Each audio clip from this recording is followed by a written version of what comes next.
GMGP, good morning, good people. Y'all could have been anywhere in the world, but y'all decided to wake up with us. You're sick. You're sick in the head. There's a lot of fantasy football shows out there, but I promise y'all, they not like us.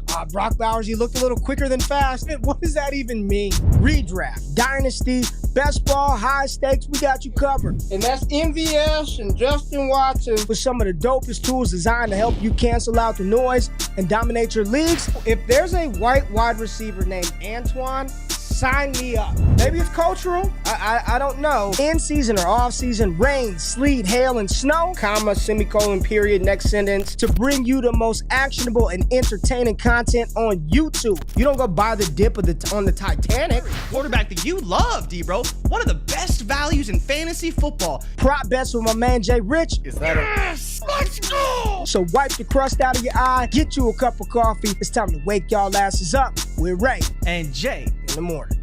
My God. How good is Dude. he? How good is he? Let's get it, baby. GMGP. It is Feel Good Friday. Happy Friday. Freaky Friday.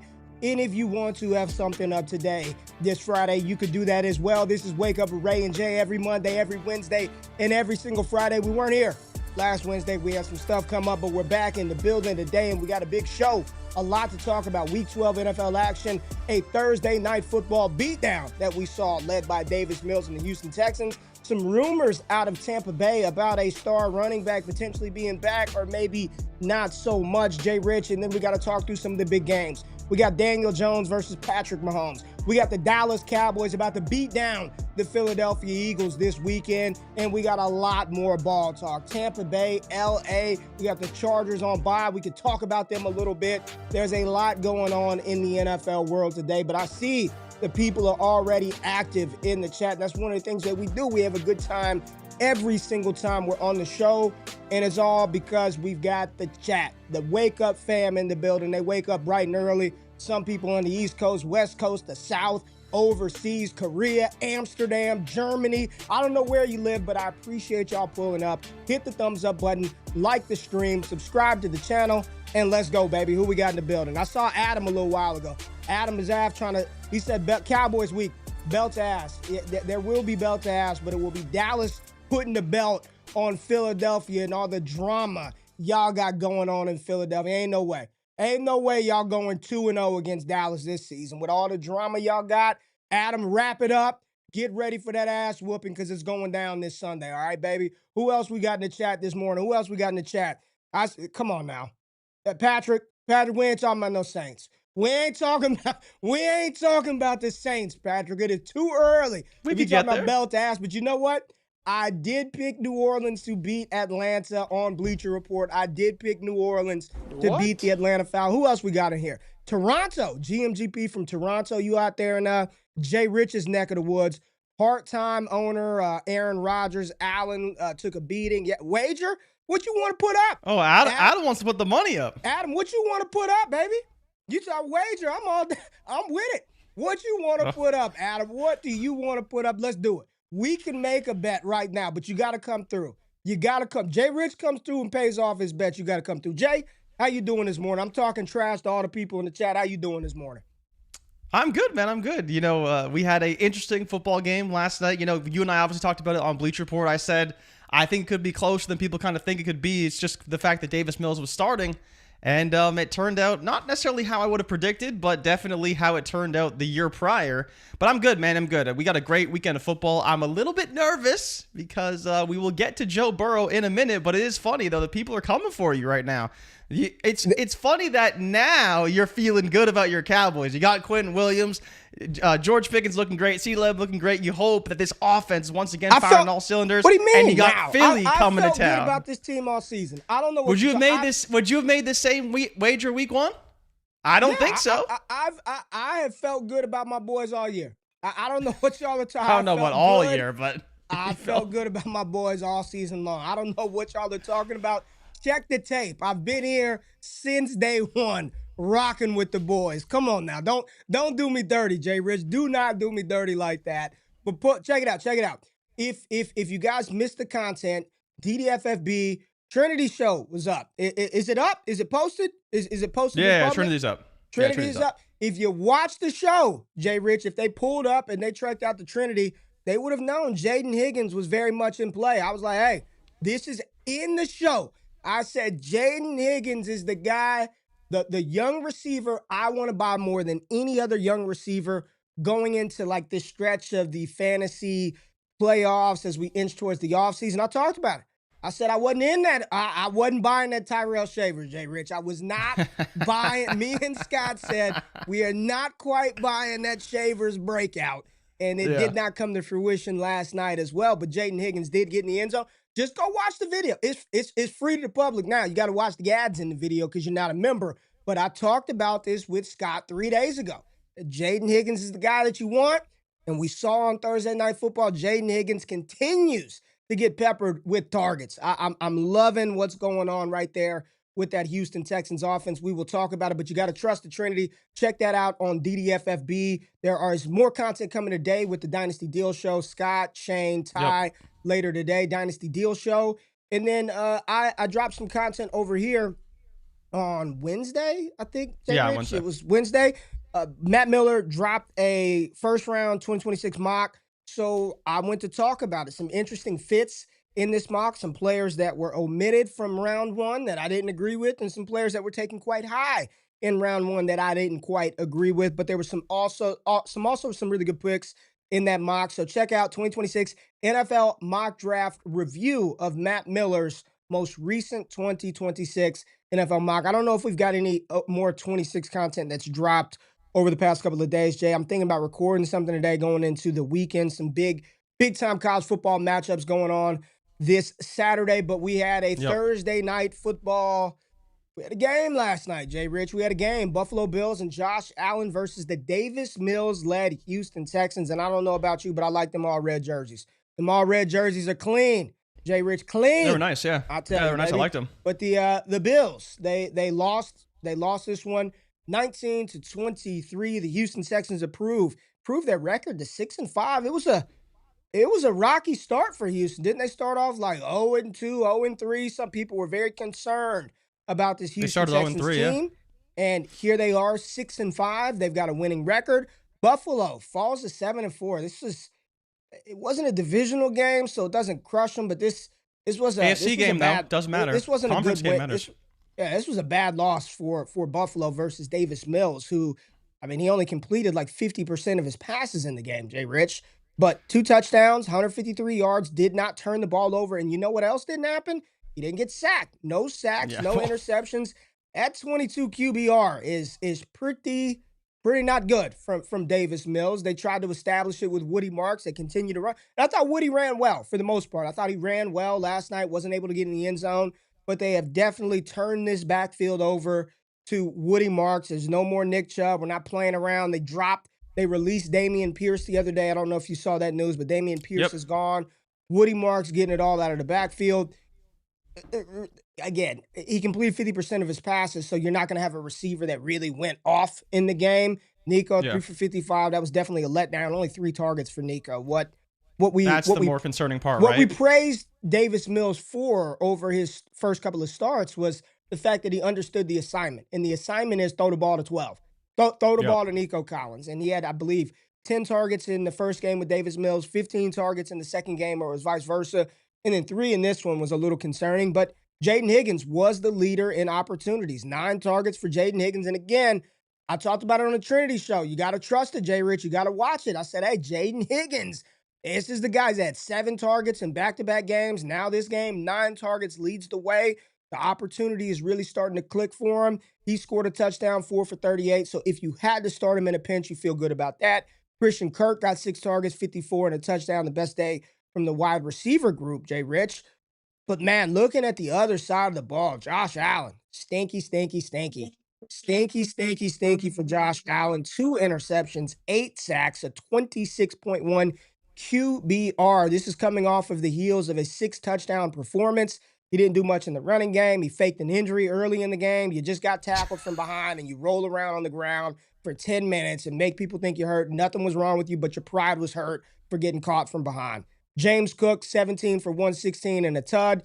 Khalil Shakir balled out. He got half of his damn yards on the hook and ladder at the end. Yeah, I was going to say that 100 yards is one of the most fraudulent 100 yards I've ever seen. Hey, we take it how we can get it. The more concerning thing is the next leading receivers was a damn running back, Ty Johnson, Jackson Hawes, who did absolutely nothing the week prior. And then you got Gabe Davis, Josh Palmer, Dawson Knox. Yeah, Tyrell Shaver, big 0 in the box score. So, JRich, where do you want to start with this one? Buffalo falls, Houston rises, Mills continues to get it done. Marks, Allen, Cook, Shakir, Shavers, where you want to go? Let's start with the Houston side, because you talked about Woody Marks, right? His ability to command the backfield, 16 of 22 rushing opportunities for Woody Marks is a great sign that it's probably his backfield going forward. Now, again, offensively, this team was a bit hot and cold. Some drives were great. Some drives definitely were a little bit lackluster. But Woody did a really good job running the ball and especially extending drives a little bit more than we probably would have got otherwise, especially with Davis Mills and how poor he was throwing the football overall. But I do want to ask you, right, like the Jaden Higgins breakout, you kind of saw it coming through the Trinity. But the Nico Collins, I guess, descent to some extent, only 3 targets. Maybe he's being doubled the whole game. Like Buffalo's game plan should be to stop Nico Collins. That happens a lot. What did you think about Higgins' 9 targets? Because there was one that should have been a touchdown that I don't know whether he ran the wrong route or Mills didn't throw the right route. In my opinion, again, I'm not a professional, but if my guy falls on the ground, I am running straight up the field. He broke it off. Mills thought he'd run straight. He broke it off. Yeah. Would have been a touchdown. There's a couple plays where he couldn't keep his foot in bounds, and that's kind of fine. At least he's getting the opportunities. Maybe it's a little bit off target, tough catches, whatever. But how do you feel about those two kind of going forward? Do you think they can be a tandem, and do you think they could be weekly starts for you? Because obviously you're starting Collins, but it sounds like you're prepared to start Higgins as well, regardless of whether Davis Mills or CJ Stroud is the quarterback. I do think it will change. I think the offense will change with a new quarterback. It will. They're 2 different guys. I think that's the problem. 2 different preferences.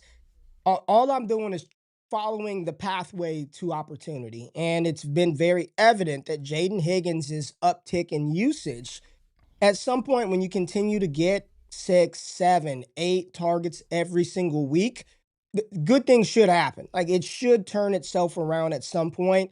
And Higgins is yet to have like this monster big time breakout game. But if you remember last week, he didn't score a touchdown, but he was knocked out at the 1-yard line. This could have been 3 straight games of a touchdown for Higgins. I think he complements Nico Collins so well. You've got these 2 big wide receivers that you can kind of interchange outside, inside, X to Z, and they're throwing the ball. They're throwing the ball because they continue to run the ball. Even though their rushing attack may not be prolific, you don't think about the Houston Texans offense as being one of the best running attacks in the league, but they've got a commitment to the ground game. And that is such a big part of football is even if it isn't going well, you cannot abandon the run. You've got to have some semblance of balance as an offensive unit. And when you run the ball collectively 26 times and between your 2 running backs, 24 times, 22 times? 22 times, that you absolutely will have some opportunity for some things to open up in the receiving game. So do I think Higgins and Collins are going to coexist? Absolutely. Absolutely. Is Higgins like a strong, you got to lock him in every single week to your starting lineup? No, not yet. He's not at that level yet, but I love what's happening right now for him inside of this offense. I did not shout out a young stud defender, Will Anderson. My goodness, 2.5 sacks. This Texans defense, man. I mean, from the pass rush to the linebackers to the secondary, it is just loaded with talent. JRich, loaded with talent. 12 QB hits, 5 sacks, 12 QB hits. Like that is the pathway to success for a team. So you just offensively, if they can get some stuff clicking in Houston, this is going to be a scary team. Like this is a team that in the playoffs with that defense, you don't want to F around and find out with them. Like this team is looking very strong as we head into the playoff season. Yeah, absolutely. And I think that's where, we talk about Denver all the time, right? And I think part of the reason why we talk about them a little bit more is, one, their defense is comparable for sure, but they do have Sean Payton and a very creative play caller offensively versus Houston, where they've had the offensive line issues. It seems to be improving slowly over time. The rushing game is getting going, but regardless of who's playing quarterback, it's still just been a bit of a crapshoot as to whether they're going to show up game over game. And in this game, they did show up. They put up enough points. They ultimately came away with a victory, and the Texans improved to 4-2 at home. So definitely, it's not looking like they're going to win the division, so they'll probably go on the road in the wild card, which is great because in recent years, it's been playing the Texans at home in that first wild card game is when teams have really messed around and found out with that team. But where do we go with Buffalo, Ray? You said Josh Allen didn't play very well. I somewhat disagree, right? As a passer, he was fine. He was sacked 8 times. He was under a ton of pressure, and he did for sure at the end of the game, he saw a ghost out there. He did not trust his protection at all, and he just threw the ball up to whoever, and it just didn't work out for him. The pick was unfortunate, but it wasn't a very good throw. Both of them weren't very good throws. He didn't play. I don't know how you could even say you disagree. He did not play well. I don't think he. Well. Okay, Josh, this isn't a knock on him overall. He didn't play well. You can say he didn't play very well, but he still was 24 for 34. The 2 picks, one was tipped. I don't have to say. What was his QBR? 26? It was 26.1. Well, that's not playing well. But what do you expect when you're sacked 8 times, you're hit 12 times, you're constantly under pressure? Like, yes, it wasn't the best performance from Allen, but we understand one of the reasons why. Because he doesn't have pass catchers that are getting open consistently. I mean, you're benching your near first-round talent because he can't show up to meetings. Khalil Shakur is the only option there. James Cook did run the ball very effectively and had a 45-yard touchdown, which kind of opened up the game. But after that, they really struggled. But you're also forgetting this is coming off of the back of a 9 for 30 performance in Houston last season. So it's not like Josh Allen was just bad against Houston one time. We talk about Sam Darnold and his struggles against the LA Rams. Josh Allen and the Buffalo Bills in this regime under Sean McDermott are 1-4 now against the Texans. This is not this isn't just a small sample size. This isn't just a one-game thing. This is back-to-back years. They've absolutely laid an egg against the Houston Texans. And last year was against CJ Stroud. This year's against Davis Mills. So it's definitely a matchup that they just tend to struggle in. For better or for worse. But the issue now is they're 7-4, and they're basically locked into the wild card because, while yes, they still have the opportunity to play the Patriots going forward in, I think it's now 2 weeks from now or 3 weeks from now. Yeah. Foxborough, if they don't win that game, the division's over. Like, you lose that game, you fall another game back to the Patriots, and the division's basically over. It feels like the division is already kind of, it does feel a little bit like that. And can you turn down your audio a little bit? It's just breaking up when I'm talking a little bit. But either way. Bad. No, you're good.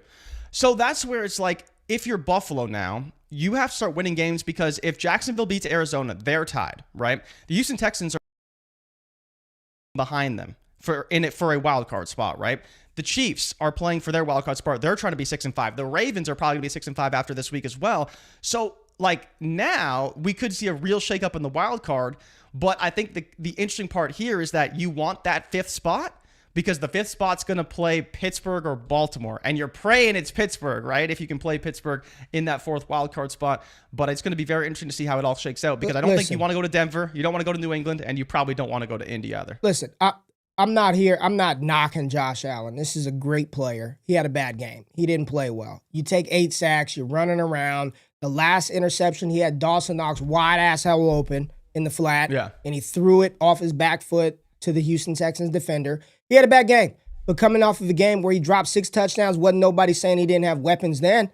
Oh, it was all fine and dandy last week when he was throwing the ball all over the field, had 6 touchdowns. So bad loss for the Buffalo Bills. Allen, in my opinion, did not play particularly well, but you got a chance to rebound, and they're still in the playoff hunt. I don't know if they're going to win the division, but they're still very much alive in the playoff hunt. They're 7-4. But, you just watch this team, and you know what it feels to me. Sean McDermott has done a phenomenal job, right? Over the course of his time in Buffalo. They win games. They go to the playoffs. It just feels like this team is capped where it's at. Yeah. Like they need a new voice in the room. A new voice in the room, some new direction, an infusion of talent. And when can these NFL teams, and I saw somebody in the chat say, Allen is a truck. So when you're a truck, we expect you to be able to drag the other stuff along with you. But it's like, man, when are some of these NFL teams going to just be like, let's just put good players in an offense with a great quarterback. Let's stop trying to, just figure it out with Tyrell Shavers and Elijah Mitchell. Like, get him a damn guy. When he had Diggs, he was a completely different player. Get him a guy. I just don't know why these teams keep doing this every single season, man. But neither here nor there. We gotta talk about some other players. We gotta talk about some other teams. Shout out to Houston. Real talk. Shout out to Houston. That was a big win for the Texans because it doesn't seem like they're going to win the AFC South, but maybe position themselves for a wild card, right? It doesn't seem like they're going to be able to catch up to Indy. 2 games out, right? So if Indy loses this week, they're only 2 games back, which it's not crazy to think they could. I'd be surprised again if they were able to pull that off, but because Indy's schedule, they have Houston once, so they play KC, then they play Houston. So you think about if they lose to KC, then they play Houston at home, and then they play Houston week 18, which could be for the division. So they still have to play Houston twice. They still have to play Jacksonville twice, Seattle and San Francisco. Ray, I'm going to be very honest with you. I think Indy could lose this division. You think they could? So let's go through the schedule, right? You just picked the Colts to beat the Chiefs on Bleacher Report. I picked the Colts to beat the Chiefs. I did pick the Colts to beat the Chiefs, but KC, if you have them losing that game, right, then they play Houston. Let's assume they split with Houston. They still have to play Jacksonville twice. They still have to play Seattle and San Francisco. If they can't beat Seattle and San Francisco, I think they are in trouble. Because those 2 games are going to be tough. Okay, let's talk about another big story coming out of yesterday to today. And again, you just picked them to beat Kansas City. Not even 24 hours ago, you said they'd beat them, and now you think they can lose. I didn't realize their schedule was so tough, though. I'm talking about the division, though. They could still beat Kansas City and lose the division. Jay, talk about your thoughts about what's going on right now in Tampa Bay with Bucky Irving. Okay? Bucky was back at practice, but then he's not all the way right. Florio yesterday, and Rondé, was it Florio on Barber's podcast? Rondé Barber, Tampa Bay Buccaneer, great. Show. They're talking real cryptic, JRich. A lot of cryptic talk. Hey, from what I know, and I can't tell you all this, but Bucky's not going to play. And I hope he doesn't miss the season. And there were some tweets. I guess they came out last night. I didn't see him, JRich. I was in bed, sleep. Okay, I was asleep. I didn't see it, and I wake up and I see people that have quote tweeted something that has been deleted since then. I don't know where the redacted files are, JRich. I don't know. I can't find them. But something's going on with Irving potentially beyond the injury. I don't know if it's some mental health stuff, so I don't want to play around and diminish that. I truly don't know what it is. If it is mental health stuff, I'm not making jokes about that shit, okay? Not at all. But what is going on? Because it looks like Chris Godwin is on track to play this week against the Rams on Sunday Night Football, but it does not appear Irving is ready. And, Bowles said after practice yesterday or today, when I'm reading the tweet, he's in a good place and close to returning.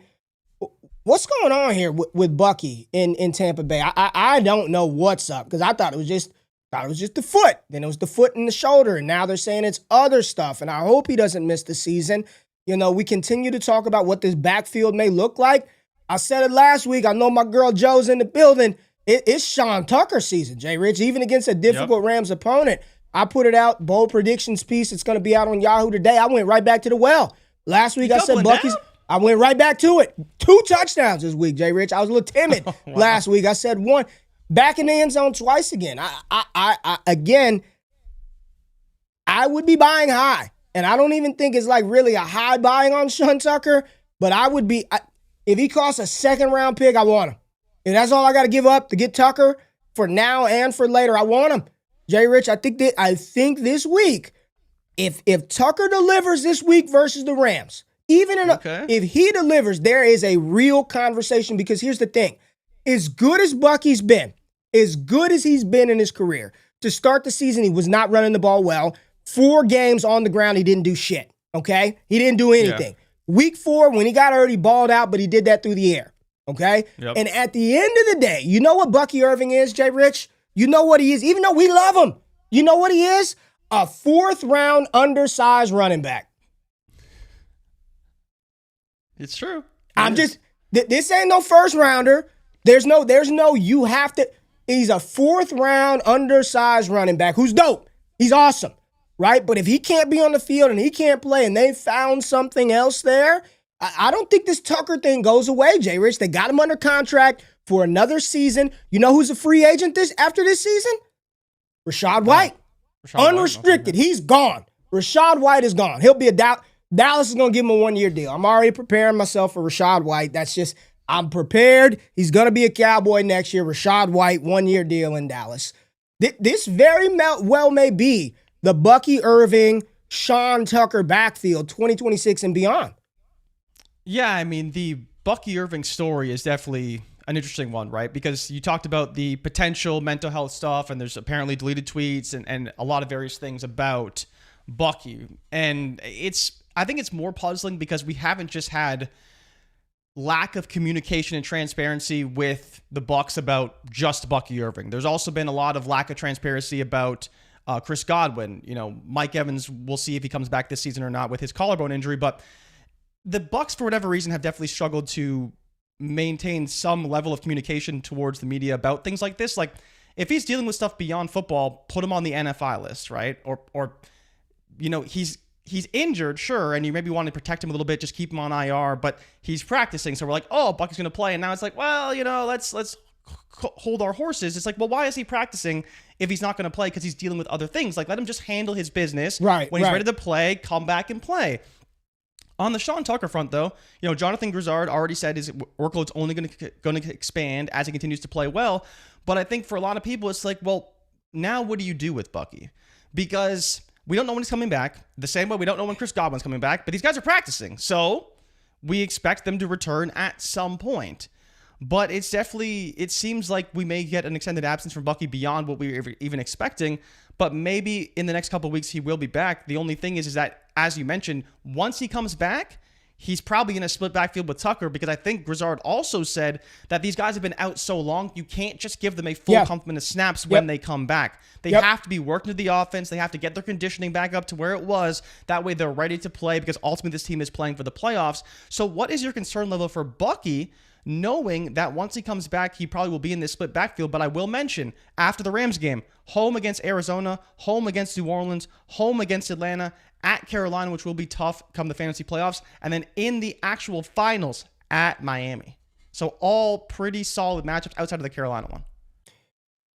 What do I feel about what now? About Bucky's potential to be, let's say, a RB2 going forward, and then how you feel about Sean Tucker as well, because these guys will be in a split backfield. They have good matchups, and kind of how you be approaching these two players as we approach the fantasy playoffs. I mean, I just told you, I want Tucker, though. You're buying Tucker, sure, but what are you doing with Bucky Irving? I mean, I sold Bucky 5 weeks ago. So, okay. I mean, what can I get for him? If I can move, I'm not trying to be ridiculous here, right? Can I get, would you move your Bucky Irving for Sean Tucker in a second? Yeah, probably. Why not? I mean, I think that's kind of like what. But I think at the same time, I mean, what do you get? Like, a best case scenario in Dynasty, could you get an ISO first for him?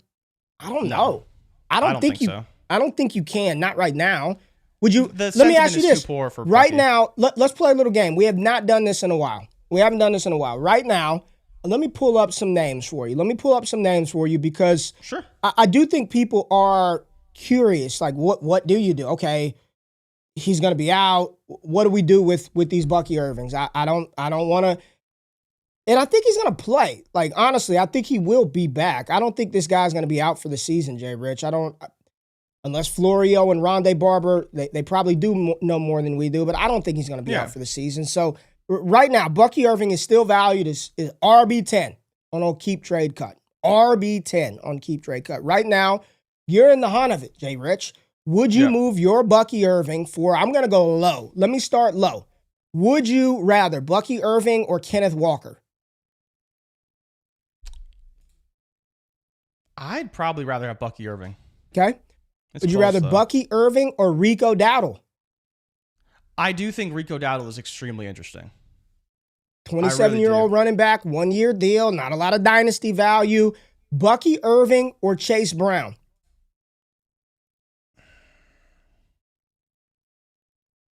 I think I want Chase Brown, but Chase Brown would take so Chase underwhelming Brown. This season. Bucky Irving or Javonte Williams? I would probably rather have Bucky Irving. Bucky Irving or Breece Hall?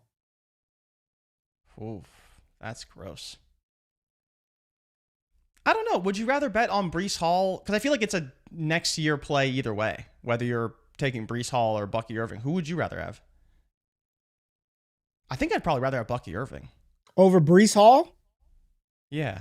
I would take Breece Hall right now. You think Breece Hall is going to be in a better situation next year, though? Because like even this year, what do I expect from Breece Hall this year? He plays on the worst offense in the NFL. He's playing, and he's getting the ball a lot. And he's getting the ball a lot. Okay? Let me go a few more for you, JRich. Let me go a few more for you. Would you rather Bucky Irving or Saquon Barkley right now? Oof.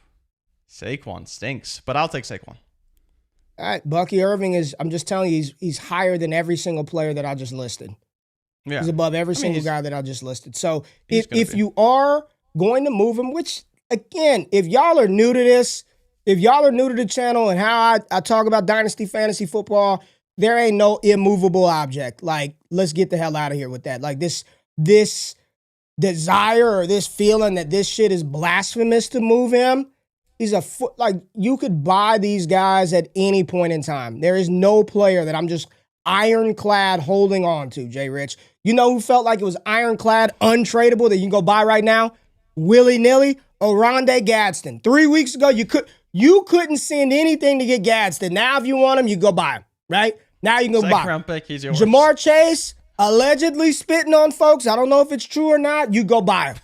Neighbors, Harrison, Brock Bowers, it does not matter. Stop playing Dynasty Fantasy Football in this game, in this old, antiquated, outdated fashion of once I get a player, I can't move him. You know why I'll sell Bucky? Because I could go buy him back whenever I want to, JRich. It doesn't matter. He's a goddamn running back, dude. He's a running back. It's a good one. He's a good one. But these guys, you could buy and sell them whenever. So I don't give a shit about holding on to him through 8 weeks of him giving me zeros every single week. So yes, I would sell him for every single running back that we named on that list. Every single last one of them, JRich. Every single last one of them. And he's a good running back. But I don't play that way. Let's see what the chat's talking about. Many people, Joe, what's up, my girl? She said many people notice Tucker's prospect profile. Yeah, he's a very good running back.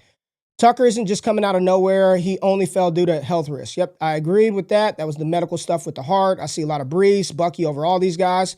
No doubt. I'm not selling my Gadsden and Tucker ever. Don't care. There you go. What's the price you're buying Tucker at, though? That's what we were talking about. Like, what does he cost? A second round pick? Have to be a second. If you're buying for more than a second, I think you're probably overpaying. And yeah. I don't think you'd expect to get him for less than that. Ray, I did want to add on that Greg Allman on Twitter said that Todd Bowles will address Bucky Irving's status after practice today. I'm told he's in a good place and close to returning to playing. So if not this week, probably next week. Sounds like some. But we'll get a big update from Todd Bowles regarding the whole situation with him. It sounds like after practice today. Sounds like there's some other stuff going on, right?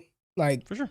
Sounds like there's some other stuff going on. So if it is, mental health driven, then the most important thing is get right. Get your mentals right, Bucky. We're talking about them from a fantasy perspective, but these are real people, real live problems that we go through. So we don't want to diminish that. When we talk about buying and selling a player, it's strictly from the perspective of the proxy of a game that we play, right? Fantasy football. But if there is some real stuff going on mental health wise, get better, Bucky. You're a dope player. But from a fantasy perspective, I can buy and sell Bucky whenever. Like, that is not an ironclad, gotta have it asset that nobody will move, right? It's not a Jahmyr Gibbs. It's not a Bijan Robinson. So that's where I'm at with those guys. But we got some other very good matchups on the slate this weekend. Jay had a couple of super chats come through too. I'm gonna hit a couple of those, and then you find while I hit these super chats, you let us know where we're going next. Are we going Indy? We're going to Cincy. Indy, KC? Are we going Cincinnati with Joe Burrow coming back, or are we going to go Chicago, Pittsburgh? DJ King, shout out DJ King. Appreciate you, man. Appreciate the support.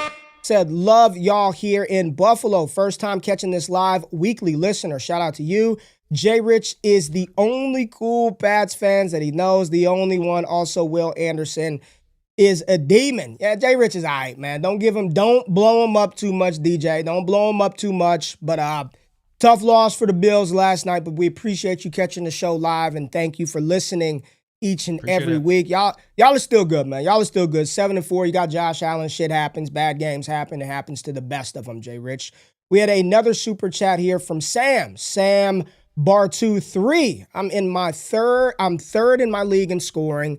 Top scorers is offering me Saquon, Addison, and a late first for Emeka Egbuka, Rico Dowdle, and Stephon Diggs. 1 QB PPR tight end premium. Would you move Saquon Barkley, would you take Saquon, Addison, and a late first for Egbuka, Dowdle, and Diggs? He's third in the league in scoring. I think it depends on how badly you want to win. He's third in the league in scoring. Yeah, for me, this depends on how badly you want to win. I don't know if Saquon can win your league, but he just might be able to do it. Addison's been fine, but I think when we get to JJ McCarthy, we don't really like him that much to support Addison going forward. Getting the first is nice, but I definitely think there is something to this Bucs offense not playing overly well. And because of the format, you could potentially lean into Saquon carrying you to the finals. And I think that's the bet you have to make. You do get the first, but trading Egbuka is definitely tough. I don't think I would make that trade, but it's definitely a move that if you want to try and win, Saquon's probably one of the few players who could help you win. It's a good offer. It's a well-constructed offer, but here's how I break it down. Give me Egbuka over Addison, Rico Dowdle, and Saquon. From a production standpoint, they pretty much cancel each other out, and I do believe that Dowdle's been the more productive running back on a per-game basis. So it's Diggs versus the first, and I just don't know. I think I'm totally fine with continuing to roll with Emeka Egbuka, Rico Dowdle, and Diggs. I don't really think I'm getting an upgrade anywhere. The only thing that I really want out of that deal is that first-round pick. So if there was another way for me to parlay that first off of that manager, I would do it. But I'm not. I think I'm good with Egbuka, Dowdle, and Diggs. I'd chill with where I'm at. I like Dowdle a lot, honestly. Yeah, I mean, Dowdle's on a per-game basis, and I know he can outscore Saquon every week. Like, he really can. Yeah, and there's no ADV, there's no dynasty value in Saquon Barkley at this point. Saquon has entered the stage of his career, Jay, where he's probably always going to be a better asset than he is value. You know, at this stage, like, I highly doubt he's ever going to get back to productive than he'll actually have value. Yeah, like, he's never going to get back to where people are paying 2-3 first-round picks for him. So at this point, when you draft him, just a reminder though, he has Dallas, Ray. Then he has home against Chicago. What is that supposed to mean? I'm just saying. I'm just giving you the schedule. Dallas, Chicago, the Chargers, Vegas, Washington, Buffalo for your playoffs. Your playoffs is Vegas, Washington, Buffalo. It's juicy. Very good for Saquon. Go look at Dowdle's. Go look at Dowdle's. Go look at Rico's. 1 second. Rico's. Go look at Dowdle's. I mean, listen. San Fran, the Rams, bye week 14, less than ideal. New Orleans, Tampa, Seattle in the finals. Ugh. So Tampa, Seattle. I honestly didn't know what it was. It's Seattle week 17. You definitely prefer Saquon there. Yeah, Seattle week 17 is going to be rough. It's at least at home, but you do not want to play Seattle just about ever. We talk about, the Broncos being one of the best defenses in the league. I think that Seattle's defense is by far the worst for fantasy purposes. I thought it would be a little better than the reality of what it actually was, JRich. All right, we got to take a little break. And then we got a little from one of our partners, Dynasty Daddy, JRich. Jeremy sent over a little something that's live over on Dynasty Daddy that you all should tap into this weekend. A little red zone for fantasy football. We'll get into that after the break. We appreciate y'all being in the building. Hit the thumbs up button, like the stream. We'll be right back.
Appreciate y'all pulling up every Monday, every Wednesday, and every single Friday. It's Wake Up with Ray and Jay. If you're not able to catch it live on the stream when we're up bright and early in the morning, you subscribe to the Wake Up with Ray and Jay podcast feed. It's dropped about noon every single day that we roll the show, so you can listen to it anywhere you get your podcast, Apple, Spotify, Google. Make sure you subscribe to the channel. Check out the content on DDFFB. I mentioned it earlier in the show.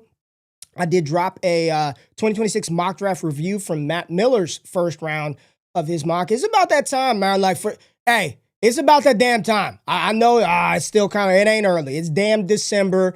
Your fantasy leagues, you're done. You know you're not in the playoffs, so it's time to go ahead and get acclimated with some of the players and some of the names that are going to be in this upcoming 2026 draft.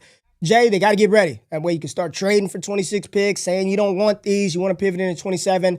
Come pull up. Let me talk to you through what Matt Miller put on that mock, because you know he didn't watch any of those players, but I did. So make sure you check it out over here on the channel after this show, JRich. And I did talk to you about a video from Dynasty Daddy. So we're going to pull this up, run it, and talk through it. Here's some music, JRich. This is a fantasy red zone trailer, JRich. I thought this was pretty damn cool. One of our partners, Dynasty Daddy, has this thing, like you can get on here and it's almost like it's red zone for your fantasy leagues. You can sync up all your stuff. It's multi-platform, ESPN if you play on that. Freaking, I think Fantrax was on there if you do that, Yahoo. But you're able to track your teams and watch this on Sunday. So Fantasy Red Zone by the Daddy, dynasty-daddy.com. Check that out on Sunday as you track. I don't do it, JRich. I love Jeremy. Awesome tool, awesome product. I've found my experience on Sundays to be much, much better when I don't even look at the fantasy scores. I'm just watching. I do not check. I feel like it's at all. I feel like it's just something you go through as a fantasy football player, right? You have one league, you check every 5 minutes, right? You're like, what is my player doing? What's happening? What's going on? And then you get 5 leagues, 6 leagues, and then you're trying to keep track of all these leagues, and your Sundays are absolutely ruined because all you're doing the entire time is checking your teams. And then eventually you mature, you grow up, and you just stop checking, and you say, you know what? Whatever happens, happens. And on Tuesday, you log in, you say, well, damn, I went 3-1. And you move on to the next week. People in the chat seem to like it, man. Yeah, I'm rolling it one more. Cool, people in the chat seem to like it, Jay. This Luke said, "Oh wow, W fire, shut up, take my money." Fantasy Red Zone, Dynasty Daddy, changing the game over there. This is pretty damn cool. You know what this is, JRich? It's like the picket for fantasy football. That's the one thing I don't ever check my bets. I'm like, if I don't look, then maybe the bets will pay off, and I'll be like, it'll say green at the end of the day. Every time I don't look, it doesn't work. It's all red at the end of the day. Just missed every damn pick. All right, Jay, let's get into some more games this weekend. What we got? Where you want to go? What do you want to talk about? What do the people want to know? Where we at, JRich? I want to know your thoughts on Joe Burrow's return, right? So Joe Burrow has been practicing all week, which is not good for my Patriots because I'd rather not play Joe Burrow. Jamar Chase is suspended, not going to play in this game, but Joe Burrow could be back.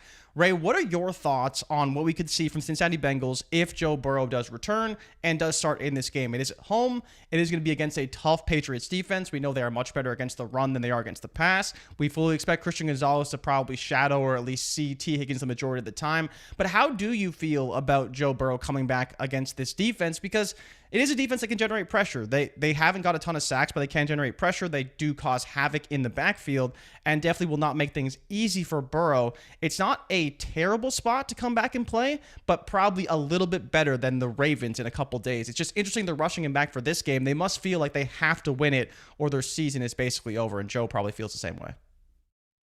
I mean, if he's healthy, he's the best option. If he's healthy. If he's healthy, he's a better option than Joe Flacco. This is Joe Burrow we're talking about. This is a player who led his team to the Super Bowl in his second season in the NFL. We know what Joe Burrow is. How do I feel about it? I just hope he's healthy. You know, we don't really talk about how many injuries he sustained, right? Burrow, I mean, it's damn near every year something is happening to Joe Burrow. And how did he go from out for the season to back before week 12? It just, I hope he's good. I think the other concern for me is that the one thing we talked about with Joe Flacco that he did a really good job of is actually getting the ball out quickly. And Burrow is the one that behind that bad offensive line holds the ball a little bit longer, waits for that bigger play. Is he going to be able to just work through the offense quickly, go through his progressions, and get rid of the ball? Because the last thing Joe Burrow needs is to take a big hit. And while the offensive line seems to be playing a little bit better, there's definitely some concerns that Burrow kind of reverts back to his old ways a little bit and doesn't get rid of the ball quick enough and takes more hits than he probably should, knowing he has a big game on Thursday against the Ravens as well. So I'm a little bit concerned about Burrow. I'd be curious what people think about him as far as starting him against his Patriots team. If you got him, you're probably starting him because you probably don't have a better option, but I don't love it, honestly. If you have him, I'm pretty sure you have another quarterback option because you haven't had Burrow all year. Should. Do I want to start him versus New England? Not really. Would I start him versus New England if Jamar Chase was active? If he had his full, if Chase were there, I'd be like, okay. Without him, first game back, here's why I would say yes, JRich. Matter of fact, I say yes. You know why? Wow, dramatic pause. Because New England's going to score at will. New England's going to score at will. Probably will. No, it ain't no problem. I don't know about at will, but they're going to put up 27, 30 points. Will. I live in Texas. It's an at-will state. They will score at will whenever they want to. Got Ramondre back. That will help out. You got the most explosive young running back over the past couple of weeks. Hendo, he's feeling comfortable and confident. Drake May just goes out there and does what he needs to do to win. Just does what he needs to do. Quiet 280-2. Drake May. Quiet 260-2. Right? Stephon Diggs starting to get it together. I don't know where Booty is. I don't know if my man Booty is back or not, but that would help. He's supposed to be back. Him and Ramondre are both supposed to be back this week. Booty's back. Play Joe Burrow. They're going to be down 21-0 in the first quarter and have no choice but to throw the ball. And Burrow will do that. So, hey, if you're looking for the garbage points still count, JRich. I don't think they separate those at the end of the box score from the regular inflow in game. I think New England scores at will in this one. What are they favored by? Has the spread dropped a little bit? I think it's 6 or 7. 6 or 7 now? It's 5.5, or no, it's 6 right now. It's 6 now. It's between 6.5, depending on the book 6 you and look a half. at. Yeah, but I think the bigger surprise is that Burrow didn't move the line. Now he's not confirmed starter yet, but there's definitely been some momentum towards him being the starter, taking reps with the starting center, taking first team reps in practice. Man. The line didn't move at all, though. Hey, Boot Weeze 34 from the chat, man. Get him up out of here. Get Weeze 34 the hell on up out of the chat. No, don't air horn this shit. Wait until May gets Pickens. Do not air horn this. Get Weeze. Ban him. Ban. Jerry better get on his ass right now. He better get on the phone. I'm very nervous that Pickens will not be a Cowboy. I mean, his contract is trending towards everybody's saying 120 probably. They say he should be paid like a top. He's going to command top receiver money. Now, Ray, here's the question. Do you think he's honestly, that good, though?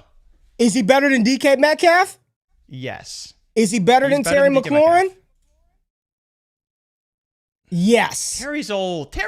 Is he better than the stage of Terry McLaurin that got paid? Yes. Is he better than Garrett Wilson? No. I would never no, he's just not. I'm sorry. Why not? I like Pickens, but I don't think he's that good. He's good. He's definitely playing extremely well right now. But if I'm Pickens, I'm staying in Dallas. If you're Pickens, you need to stay in Dallas. We got to keep him. It is the best situation you'll probably ever have. Like May could be great, but like you need to. If you're Pickens, you dealt with Pittsburgh for years. You need to find a way to, even if it's only for $110 million and not 130 or 135 that other team may pay you. You need to stay in Dallas because Dak Prescott should be your best friend and CeeDee Lamb should be your other best friend. And those three amigos can just go crazy for years. But I'm sure he wants to make a lot of money, and I'm sure he will make a lot of money. But if I was him, I would stay in Dallas. AJ Wood said they can't pay Pickens what Tennessee, Buffalo, and New England will. But okay, I don't want Pickens. I don't want Pickens in Buffalo, right? And I do not want him in Tennessee. I would cry. I don't think Buffalo could pay him either. Honestly, Tennessee, I don't think they have the money. Please don't. Tennessee, sure, but please don't. No, thank you. Please don't. Let's talk about it, JRich, since we're here. Dallas, Philly. Yesterday on buddy. BR, you and I both picked the Dallas Cowboys to upset the Philadelphia Eagles at home. Did. Talk about, man, there's still just drama coming out of Philly. Just these reports about Jalen Hurts and then the A.J. Brown stuff. And then there's clips surfacing about Devontae Smith and Hurts from back. And then there was some Hurts interviews that I didn't know if it was AI or for real. I'm watching and I'm like, is somebody trying to get on GQ or is this for real? Just talking about that. There was a clip that surfaced with him and A.J. Brown. I think it was sometime last year on the sideline. And he was like, that's just life, brother. He was doing the old Geno Smith out there. That's just the way the cookie crumbles sometimes on the sideline. I'm like, what are we doing here, man? But Dallas and Philly, JRich, this is a game where the first game, they kicked off the opener, and a lot of people don't remember, it was a shit opener because there was like a 2-hour lightning delay in the game. Oh, yeah, nothing happened in the game. It was a weird opening night game in which Philly escaped with the 24-20 victory over Dallas. I think Dallas gets it done. I think defensively, Cam Jurgens was back at practice, okay? We talked about it on the BR. Jurgens and Lane Johnson injured last week. Jurgens was back at practice with a big bulky knee brace on. Big bulky knee brace versus Quinn Williams versus Oso Digizua versus Kenny Clark. JRich, the best interior defensive line in the NFL. I think they're going to cause problems. Logan Wilson and DeMarvion Overshown and linebacker, they're going to cause problems. We got our rookie second-round pick from his torn ACL back, Siobhan Revel, absolutely locked down. Tyler Lockett got no separation versus Siobhan Revel. I'm feeling good about this Dallas defense, JRich. And then offensively is one of the best offenses in the league. We can run the ball at will. We can throw the ball at will. We've got a quarterback that can get it out quick, and we ain't got all that drama. Ain't no drama in Dallas. For the first time in a long time, there's no drama. There's no drama, and this team is coming off of a big win on Monday Night Football. JRich, talk about it. Dallas over Philly. Adam, get ready to pay up that bet. We will figure out what that is before we go, but JRich, talk about it. All right, so I did do some fact-checking because you talked about Cam Jurgens' big knee brace, right? He is dealing with a concussion, so he probably just wears that as preventative because a lot of offensive linemen do. Lane Johnson is out this week because of his Liz Frank injury. Shame on me. At least a month. Shame. I just said the knee brace was big. Shame. That is factual. It was a big knee brace. It was a big knee brace. Have big knee braces but shame on me. Go ahead. Huge. But I do think that Dallas can win this game, right? Philly offensively has been a bit of a disaster, right? We know that defensively they're going to be very strong, but I am banking on the fact that I think that Dak Prescott and this offense can do enough, and in particular, Ray, we'll see what the Jalen Carter effect really is in this game because obviously he didn't play in the opener. Javonte Williams found a lot of success running up the middle of this game. So I am excited, though. I think this could be a fun game. I think that Dallas can win this game. I'm just going to bank on the offense. I think the improved defense we got with Quinn Williams, Siobhan Revel being introduced a bit more into this team. Again, it was the Raiders, so we do have to take it with a grain of salt, but I do think that we will see a lot of success from this team. The question really is, can they run the ball effectively against Dallas? Because if you remember last year, Saquon went crazy in Dallas. Second, can Jalen Hurts open up this passing attack a little bit? Because that's what's going to be needed to succeed. I think he will find success, but we'll see what Jalen Hurts shows up. I wouldn't be surprised if he threw for 275 and 2 touchdowns. I think that's what's going to be needed to win this game. Philly. But I do think Dallas ultimately will win the game. 275 and 275 what? Yards. Passing. I think that's what's going to take to win this game. I think he'll get close. There ain't no way. JRich, there not a chance. Nope. Not a chance on God's green earth he's going to throw for 275 yards. None. Okay. This is the start of a run right here. I'm the vibe of this team. Okay, you're overselling it a little bit. It's gonna be tough though. Like there's overselling.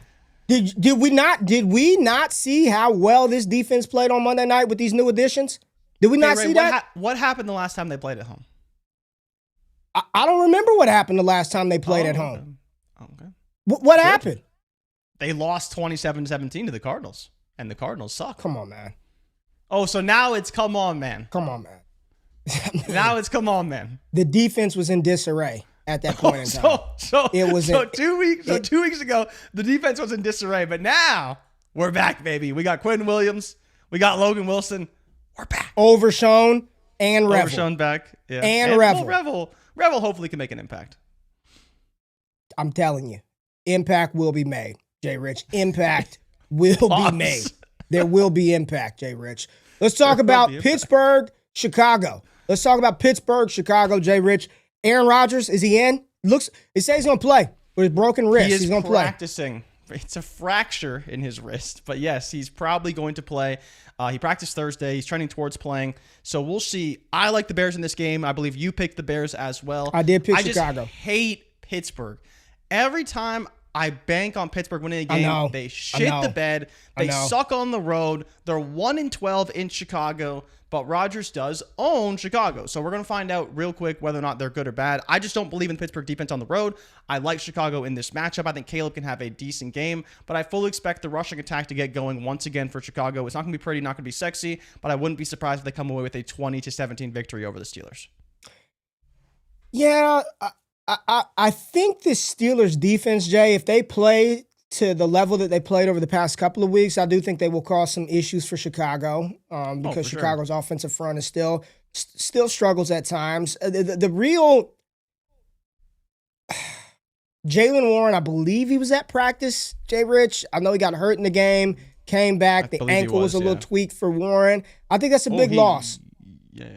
If he's not on the field, I think that's a big loss. That means you're going to. He is practicing. You need him on the field because you don't want to rely on Gainwell and Caleb Johnson. I just don't know if they have the firepower. But then you look at the Chicago side of the ball, with all the firepower they got, nothing. Here's the thing with Chicago. Somebody's not catching a pass, okay? And I mean zero. It could be wrong. It's so true. It could be Burden. It could be DJ Moore. Somebody's going over in this one, okay? I don't make the rules. I just play the game. Somebody's going over in this one. There's been little consistency.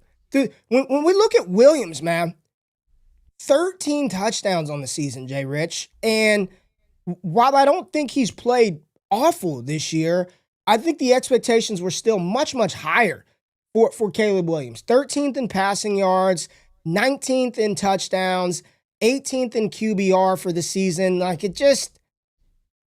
He's struggled, right? Like, he has struggled. 50. And I think in particular... JRich, this season, his completion percentage has gone down. 59.7% completion percentage for Caleb Williams this season. 59, dude. Like, I mean, he's missing a lot down the field. We've seen it. We have, rightfully so, in my opinion, dumped on the T-Laws. We've dumped on these other quarterbacks, and the Bears keep winning. They're 7-3. They're 7-3. But Caleb's got to play better, JRich. Caleb's got to play better. He's got to play better. He's got to play better. And it's unfortunate because there's like, you look at Chicago's team, there's like 8 fantasy players you're thinking about starting. You got 2 damn tight ends, 3-4 receivers, 2 different running backs, and a QB that we're trying to figure out each and every week. What are your thoughts on Monungai this week? You still like Monungai? No? I think he's still a play in a pinch type of player, right? You're hoping he falls in the end zone, which recently he's been doing fairly often, but it's been on limited volume, right? And so the problem for us is that Caleb has yet to support even really one pass catcher weekly. Like, we haven't even really seen him support one guy weekly. Usually there will be a favorite target within the offense every week, but we never know who it's going to be. Even the matchup doesn't seem to dictate it. And I think his struggles in the red zone have continued to show itself week after week. And that's why early on, when we talked about Rome Odunze, we're like, oh man, this guy's got 6 touchdowns in like 7 weeks or whatever it was. He's scoring like almost every single week and things were great. But now you look at Rome Odunze, you're like, the dude has 600 yards on the season. And he started off the first 4 games. He must have had like at least half those yards. So it's just, this offense has regressed mightily. And it has. And I do think that Ben Johnson has done a good job, though, of rather than forcing the issue and saying, with Caleb, he said, do as much as you can those first 4 weeks. And then after that, he's like, look, Caleb, you're just not that guy yet. We got to work on this. reined the offense in, leaned on the running game, and the running game's been very effective. Just for us who had high hopes for the pass catchers, I just don't think it's going to happen this year unless things really turn around. And we know their schedule gets extremely tough in the second half. So I just do think the Bears and Caleb as a whole, he needs to take over games more than he has. And I don't expect him to do that just quite yet. I don't think he's quite ready for that. And that's where, you look at some of these assets, we're really just looking to Rome Odunze for the most part. Maybe some Colston Love with some Cole Kmet. The running game, you're probably going to start both those running backs either way. But it's like, can he just consistently support Rome Odunze? And I don't think we can say that he can just yet. And especially against this Pittsburgh Steelers defense, I'm not sure if he'll get there, but I do think they can win the game. I see a lot of people in the chat saying Caleb has been he's been good. They're just running the ball more. They're just running the ball more. Like, I'm going to vehemently disagree with that. Caleb Williams, his last 4 games, here goes his pass attempts: 38, 34, 36, 32. So stop telling me they're just running the ball. They're throwing the ball a shit ton. They are. So stop telling me they're just running the ball. They're not asking him to do that much. He's throwing the ball 37 times a game over the last month. That's at the top portion of the league. So, again, stop telling me that they're running the ball and they're not. They are throwing it a lot. He needs to play better. I'm Caleb Williams Truther 101, and I'm just saying he needs to play better ball. They're winning, great, but he needs to play better ball, JRich. Hey, this is the one, JRich. This is the one. It will be the highest viewed game between two god-awful teams that we see all season long. The takes and the narratives have been all. It's been the takes and the narratives this week around the Cleveland Browns, Kevin Stefanski, this quarterback room. Did you hear Jerry Jeudy, his press conference yesterday? No. Did you hear Jeudy? One-word answers, JRich. Really? One-word answers. Asked about Shedeur and the preparation, he just needs reps. Asked about him being the receiver, we just need reps.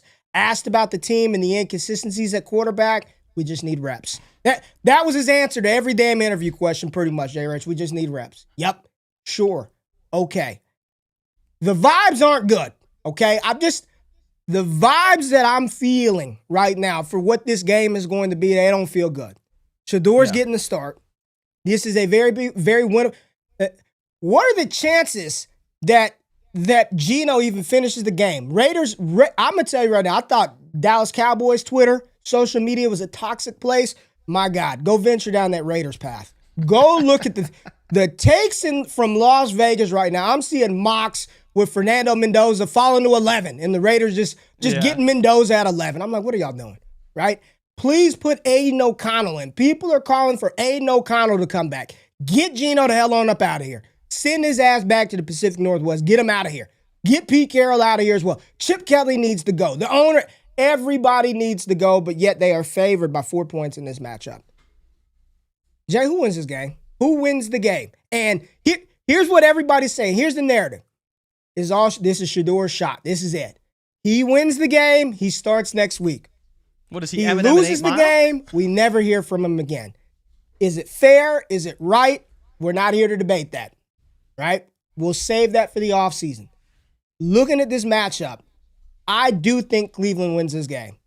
Yeah, and 100%. I do the pathway, the defense, man. I think Myles Garrett and co should have a phenomenal day versus this Raiders offense. The offensive line is dreadful. Their best wide receiver is Tyler Lockett. Who was cut from Tennessee.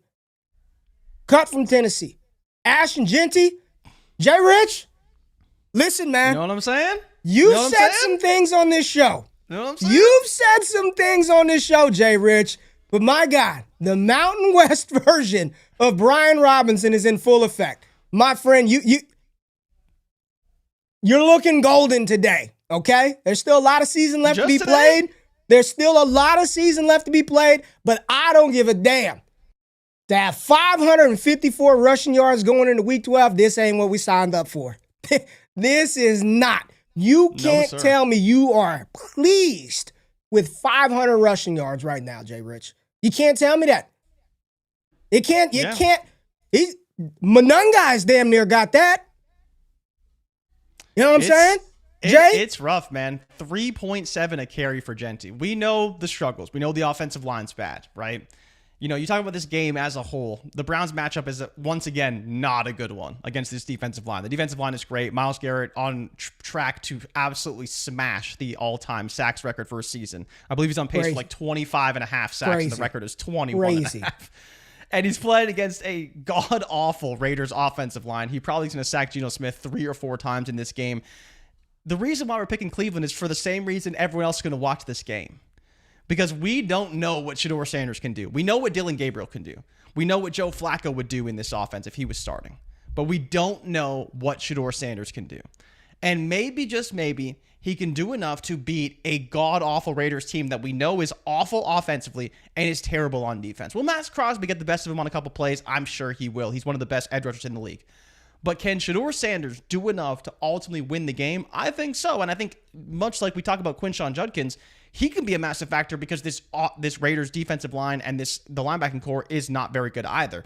So all these things coming together, I think, sets up Shedeur in a great spot because of how good the defense is, can set them up in good field position, can cause havoc, create turnovers, and make his job a little bit easier. His stat line may not look very great because when he has to go all the way down the field, he'll probably struggle. But if he gets some short fields, some easy touchdown opportunity, I think he can take advantage. I think the rushing attack is going to be great. So for me, I do have Cleveland. I think they can win this game, and I'm very excited to watch Shedeur Sanders because, good or bad, the content will be phenomenal. And I, for one, am here for it. I'm here for it too. I hope he plays well. We'll see.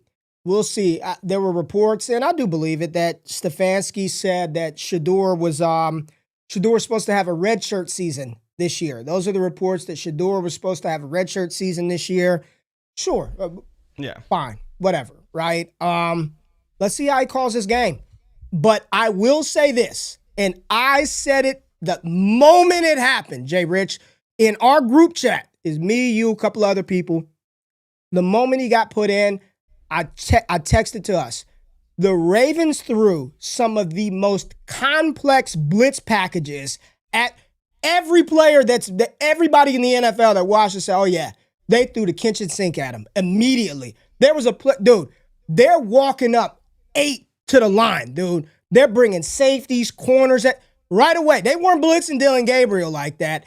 They threw the kitchen sink at him. And most rational folks were like, he did not stand a chance.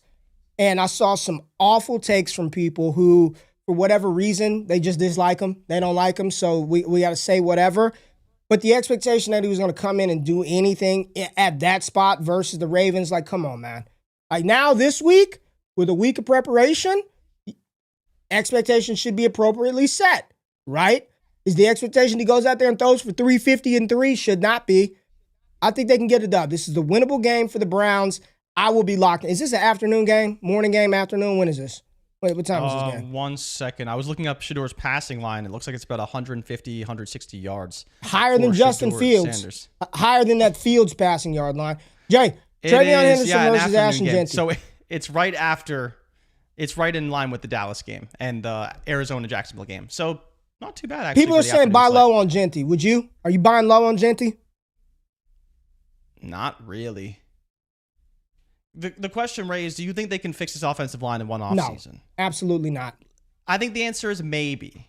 No. Right? Quarterback play is an issue. That's not improving. Offensive line is a massive issue. That can improve, but I don't think it's going to improve that drastically. I don't think I'm buying low on Ashton Jeanty. I just don't, right? I don't think that's a good move because the price tag is still way too high, right? Like, Keegan took the bait. Way too high. Keegan took the bait.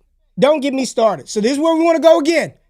Don't need first team reps when you're a professional. Step in there and complete throws. Okay? I mean, he did complete 25%, Ray. Keep that same energy. I'm not going to go there today. All I'm going to say is keep that same energy, right? You're don't need reps. You don't need shit. You're a pro. Just come in off the bench, JRich. Ball out. Sit and learn, right, Ray? As you say, sit and learn. Keep that same energy. I will not forget. I don't forget. I don't forget. But yeah, if you're comparing Henderson to Jeanty, Ray, do you think you could even get Henderson for your Jeanty? No. You'd have to. No, couldn't. nobody in their right mind would trade Henderson right now for Ashton Genty. Not a chance in hell. Right? And I think that's the problem. If you can't even get Henderson for your Genty, no. What's he worth? Can you get Saquon for Genty? Probably. But then if you're taking on Genty, or you're like, oh man, like Genty better turn it around next season, or else I have a dead asset and I just traded away Saquon Barkley, who maybe could return to form or at least plays on the Philadelphia Eagles offense. Like, there's a problem for Ashton Genty, but this is why when you take a running back 4th overall or 5th overall, whatever he was taking, 6th, when your team sucks, it just doesn't work. This is why I constantly tell people, like, you need to remember, both in fantasy, in my opinion, and in real life, running back always should come last. You don't need to draft a running back if you have a bad team, because when your team is good, that running back won't be as valuable or won't be as productive. They're usually the most productive in their first 3 seasons, and some of them in their very first and very second seasons. So that's where, when you're talking about roster construction, building a team like the Raiders, a running back is never going to save your season. And a running back in fantasy is never going to take you over the top if you're a bad team. You always want to build through positions that have longer term value: quarterback, receiver, tight end, if you choose to. This is what happens when you draft a running back 1st overall, 101, and they stink. Now you have an asset that's depreciating at a rapid rate, who was once the 1st overall selection, and your team still sucks. So it's like a double negative, because you don't have the potential upside. You don't have the 2nd, 3rd year breakout. You don't have the QB upgrade to fix everything. So many things need to go right for Ashton Genty to be really, really good. We know the talent's there because we've seen it in flashes, but there's definitely a lot of red flags with him right now, and it has nothing to do with the talent, but everything to do with the situation, and it's why buying him even today is definitely a tough task. All right, JRich, rapid fire here. New York, Detroit. Any is Dart may play in this one? Dart may play? Dart may play, yeah. Dart so may he is play. Back at practice. I wouldn't say it's a sure thing, but if he plays, I'm 50-50. starting him. If he plays, I'm starting him. Ooh, not worried about Detroit. No. Not worried about anybody when it comes to Jackson Dart, honestly. He's been a truck. He's going to run. Concussion be damned. I bet you he runs the ball 6-7 times in the game. But do you have any concerns that he gets knocked out of the game, though? Sure. Because that would be my concern. Sure. Right? Sure. I assume if they start him, he's like pretty good. Now, I do have some concerns because it seems like he's still kind of 50-50. And I think because of what's happened to him already, if he's a game time decision 50-50, he's probably not going to play. But we'll see. He is trying to practice and returning to play. D-Truth, my dog. Said he dropped JJ for that Shador. I'm taking the risk. I seen a glimpse of juice. Hey, what glimpse have you seen? The truth, brother. Hey, I love me some of that Shador too, but hey, man, we'll talk. I'm assuming some of JJ McCarthy here. I mean, JJ in Green Bay is going to. Well, we were going to get to that. Well, I was going to rapid fire JJ. Green Bay, Minnesota, and I know. Our boy, friend of this show, Thor Nystrom. Shout out to our dog Thor. New job. He gets to talk McCarthy every day now. He gets to talk McCarthy. What a dream job. He gets to talk JJ McCarthy every day, JRich. Every day. But this is a tall task for old McCarthy going to Green. JJ said he gets those reps in with his dog at home. He said he's getting those reps with his dog on a walk. That's what McCarthy said. All right? 9. JRich. 9 turnovers for him too. What's this Minnesota Green Bay game? Josh Jacobs said he's gonna play, so Jacobs looks like he's gonna give it a go. Yeah, so give it a go. Your boy Jordan Love out there, that's your boy Jay Rich. You love you some love. I do not rep Jordan Love. You rep Jordan Love. You know that. Talk about that game quickly. All right, so Packers favored by 6.5. I like the Packers a lot in this game. I think they can win by 15, 20 points. JJ's really going to struggle against this pass rush. They're going to drop probably 7 or 8 in coverage. I just don't think they're going to find success. The rushing attack has not been good enough. The defense has been hit or miss depending on the game. The question is can Green Bay's offense finally get going? I think the answer is yes against Minnesota. They have found success against Minnesota in the past. They're obviously very familiar with each other as division opponents. I do really like Jordan Love in this game. I think he can throw 3+ touchdowns. I think it's a get right spot for him, but we'll see, right? Josh Jacobs is a big factor here. Now it's not a pain management issue with Jacobs. It is a range of motion issue right now for Josh Jacobs. So there is potential for him to miss. We'll see what his status is in Friday practices, but I do like the Packers. I think they can win. They are 6.5 point favorites at home. And I think that more importantly, the defense is going to overwhelm Jason McCarthy in what his now 7th start and probably force a couple turnovers. The truth following, he went to give some context. He thinks that Shedeur is going to run for 30, Ray. He's going to get that. Man, there's some interesting prop bets for Shedeur I was looking at. There are some interesting prop. He's got a whole Here's what's section going to piss on me DK. off. I'm just going to, if he does that Tony Romo spin in the pocket and takes a sack, I don't know why he keeps doing it, JRich. I will say. He's back there. I kind of want to see him spin and just get lit up by a safety. Stop doing that. Like, seriously, man. At some point, you got to go to the film room, and the coach is going to say, dude, cut it out. Stop it. Right? You're not. It's too You're funny, not. man. If you do that versus Max Crosby and co., it's going to end very badly. Stop doing it, man. Stop it, Shedeur. He's going to do it against a stunt, and a DT's just going to light him Stop. up. Very frustrating. I'll just stop doing it. Very frustrating, JRich. Works for him. Where else we got? Rapid fire, Seattle, Tennessee. Tennessee has no chance. They're going to lose by 30. Ray, what are your thoughts on Indy versus Kansas City? I think Indy's going to win. What are your thoughts about this matchup? I got KC Daniel Jones against the wall. Downgraded yesterday with a calf injury.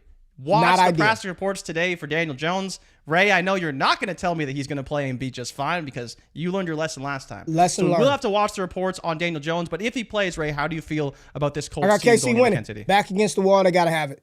Got KC win. I think I've continued to say this about Kansas City for the last 3 years. This team has not looked the same since they had Kareem Hunt. Not 29 well, they do have Kareem Hunt. 27 when he wore them, not when he wears 29, back when he wore 27. The offense hadn't looked the same. The offense has not looked the same. Mahomes is still struggling with the deep ball.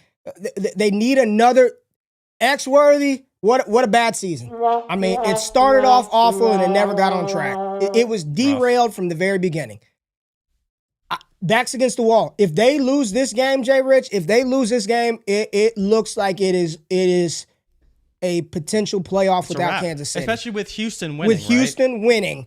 And Buffalo owns the tiebreaker over too. Kansas City. If they lose to Indy, it's pretty much. I think Buffalo have the tiebreak. Jacksonville would have the tiebreak Jacksonville's as well got the tiebreak. They beat them. Yep. They've already Houston, lost to Denver and LA in the division. If they lose to Indy, we may be headed toward our first playoff that we've seen in damn near a decade without the Kansas City Chiefs in the playoffs. Yeah, everyone's saying, let's go A-Rich time. People, A-Rich is still on IR, with that orbital bone fracture. Somebody punched my dog in the face. They're not saying that someone punched A-Rich, man. No, remember he hit himself in the face with the resistance band. So it will probably not be A-Rich. I don't think they've even opened his practice window to return just yet. Just the goddamn Three Stooges levels of it had to be Anthony Richardson, man. Hits himself in the face and goes on IR. What? Takes Riley Leonard game, gets benched. Riley Leonard time, Jay. I think the Chiefs get it done. I think the Chiefs get it done, JRich. Rapid fire, New Orleans, Atlanta. I picked the Saints. I picked Tyler Shuck. I'm sorry, Patrick. I went with Atlanta. I picked Tyler Atlanta's Shuck. Dog. You know Atlanta's covered every game they've been a dog, right? They got Kirk Cousins at quarterback. That's fine. You know who else they got, Ray? It is not fine. They got Xavier Watts it is unequivocally in the not secondary. fine. No, it'll be fine. Yeah, it is not fine. How do you feel about the Falcons? London is doubtful. London's not playing. London's not playing. Penix is on IR. Is Bijan and Algier? We'll see him next season. Well, we'll see some Mooney, right? We'll probably see some Kyle Pitts worked in there as well. you know? I'm fine with the Falcons because the Falcons defense, you just look to last game, you say, well, Bryce Young lit them up. Bryce Young's lit them up all season. It ain't just last week he lit them up. He's lit them up both times they played them. So I'm not too worried about that. I think the Saints offense just stinks. I still like Atlanta and ability to generate pressure against Shuck. I think Shuck's going to make mistakes. I think he's throw interceptions. Coming out of the bye, we'll see how he looks, how Kellen Moore kind of deploys this offense, but they can't run the football at all because Alvin Kamara basically has retired on the field. Like he can't do anything behind that. That is a veteran that has fallen off the map. He has been BAD, capital B. Irrelevant. Yeah, he's been irrelevant, right? And I think that's the bigger thing here is Olave will probably find some success, but he still has to deal with AJ Terrell and the safeties as well, right? Like when you have two very talented safeties, they're going to give Shuck a lot of trouble. I just think that Kirk Cousins can do enough. Bijan, massive game. Algier probably contribute as well. I think that ultimately Atlanta can get a win. Jacksonville, Arizona, rapid fire to JRich. I picked Arizona to win this game. I don't trust you. Picked them too. I don't trust Trevor Lawrence on the road. I don't give a damn what Keegan says. I don't give a damn. I don't trust T-Law on the road. Tootin looks like he's going to be in. Etienne popped up with a back injury. I think it was a back or hamstring or something. He popped up. He was non-contact yesterday. Non-contact jersey. So we've maybe Basil Tootin and LaQuint Allen if Etienne can't give it a go. Lawrence on the road. Marv's not playing. Michael Wilson. Marv's already out, man. Come on. Michael Wilson. You feel good about M-Dub this week? I would, yes. I feel fine about Michael Wilson. With what he did last week, how could you not start him this week? Like, Jacksonville's defense isn't that good. They're going to throw the ball a ton. Now, again, is Jacksonville going to be up as much as we saw last week in San Francisco? Probably not. But I do think that ultimately Arizona can get a win. Michael Wilson will be heavily involved after what we saw last week. I think it's a great spot for him. Yeah, Joe said Kamara's already retired. Why didn't he want to move by the trade? Probably because he's just comfortable. He just likes New Orleans. Nah. Never been to New Orleans. It's a nice, it's a good place to live. It's, nice city. Nice city. Good eating too, man. Good eating. JRich, last one. The Tampa Bay Buccaneers and the LA Rams. Any news on Adams and that back? That bad back by Adams? Old man Adams? No, I haven't seen anything. The whole damn team is old. It doesn't matter. They're good. Adams is old. Stafford's old. They are Kyron's old for a running back, I guess, but it doesn't matter. It just doesn't matter. Higbee went to IR. Parkinson, Terrence Ferguson. I think probably Parkinson, right? He was the one that got a few more snaps. They did split in the game. Parkinson was the one that did score the touchdown. I think that ultimately the Rams are going to win. The bigger story is the regression from the Tampa Bay Buccaneers defense. They've allowed, I believe, 22 points or 28 points or more in each of the last two games coming out of the bye. So you have to ask yourself, like, what the hell were you guys doing other than just hanging around doing nothing? Because the defense didn't improve. The offense looked worse.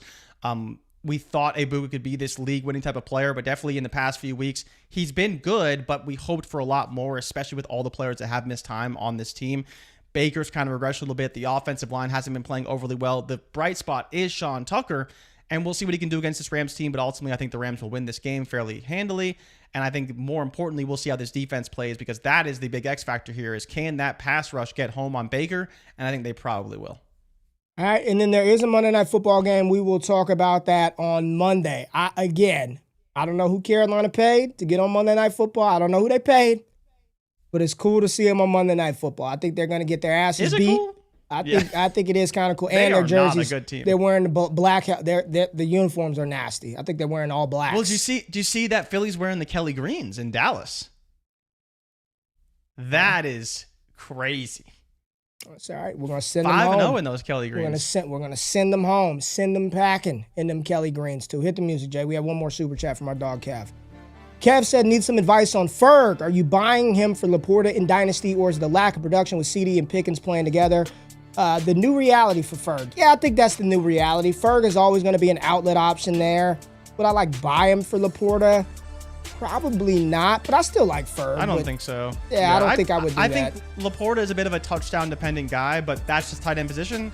And I just don't know if we can bank on the volume week to week from Jake Ferguson. From Jake Ferg. Yeah, agreed. Yeah. Laporta's just a better asset. Couple of quick questions. Rest of season, Puka JSN. JSN. I agree.